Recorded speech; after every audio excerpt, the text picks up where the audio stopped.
always tough to know what to say after a loss like that. You started the game reasonably well. What happened after quarter time? Was Subiaco just that good, and when they're a good side that's allowed to play well, that's what they can do, or what happened from your point of view?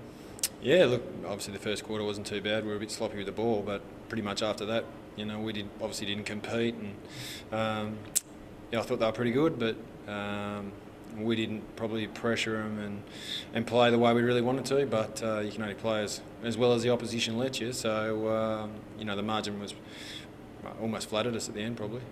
The pressure that you didn't put on them, was that the most disappointing part of the result?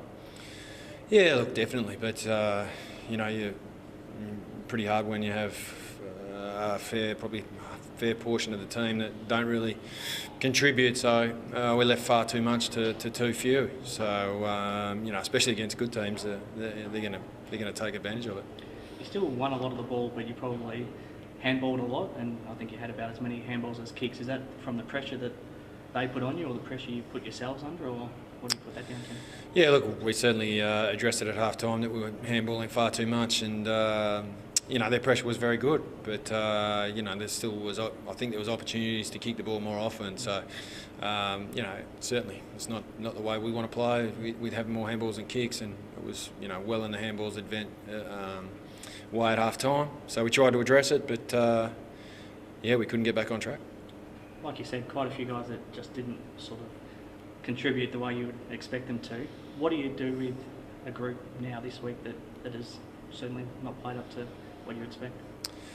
Well, look, we weren't great last week, and we only made 2 changes. We backed a lot of blokes in, and unfortunately for a lot of them, they didn't take that opportunity. So the reserves have had a great win again, and there's been some guys that have been in really strong form. So we'll just go back to the drawing board, and but we're still 3-2, and got 10 days to train and get reorganised. So we'll look to play some really competitive players that want to compete every time. Is it good to now have a pretty big break to now prepare for East Fremantle?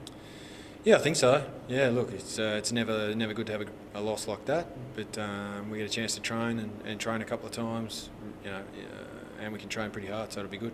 Is it good having a lot of players in the reserves that will now definitely come into calculations? Is that a good thing, knowing that you do need to make changes and you've got options to do it?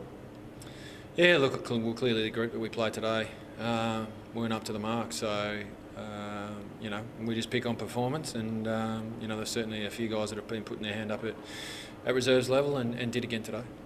Personally, you've taken part in a lot of derbies, West Perth, East Perth ones, and they're pretty heated battles. You've heard a lot about East Fremantle, South Fremantle ones. What are you expecting in your first one next Monday? Oh, look, I'd say it'll probably be a pretty physical start, but once the game gets going, generally it's just another game of footy. We expect to play our way and win hard ball and get back on track. Well, it's always a big game against East Fremantle. Obviously, it's on a holiday Monday. It's back here at Fremantle Oval. It's a big day for the club to try to bounce back. Yeah, look, obviously it's a good chance to bounce back, and we need to get back on track quick. Thank you. No worries.